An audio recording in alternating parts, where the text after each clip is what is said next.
News കേരളത്തിലെ സ്ത്രീകളെ കുറിച്ചാണ്. കേരളത്തിലെ സ്ത്രീകൾ വേറെ ലെവലാണ്. പുറത്തിറങ്ങി ജോലി ചെയ്യേണ്ടത് പുരുഷന്മാർ, വീട്ടിലെ അടുക്കള പണി സ്ത്രീകൾക്കും. ഇത് എന്നേ പഴങ്കഥയായതാണ്. ഒരു കണക്ക് പറയാം. നമ്മുടെ സംസ്ഥാനത്ത് 4-ൽ 1 വീട്ടിലെ മുഖ്യ വരുമാനം സ്ത്രീകളുടേതാണ്. കേരള മൈഗ്രേഷൻ സർവേയുടേതാണ് നമ്മളെയൊക്കെ അഭിമാനിപ്പിക്കുന്ന ഈ കണക്ക്.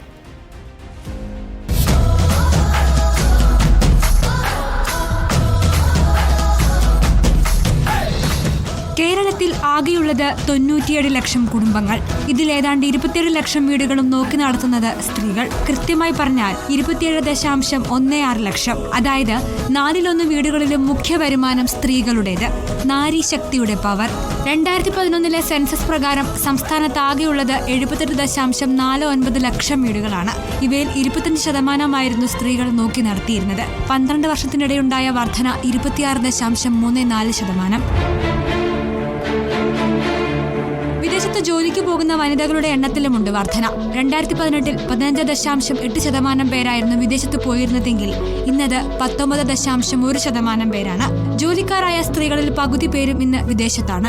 51.6% പേരാണ് വിദേശത്തുള്ളത്. International Institute of Migration and Development സർവേയിലേതാണ് കണക്കുകൾ. ശാസ്ത്ര സാങ്കേതിക രംഗത്തെ കുതിച്ചുചാട്ടവും വിദ്യാഭ്യാസ പുരോഗതിയുമെല്ലാം വനിതാ മുന്നേറ്റത്തിന് കാരണമായെന്ന് വേണം വിലയിരുത്താൻ. Research desk reporter.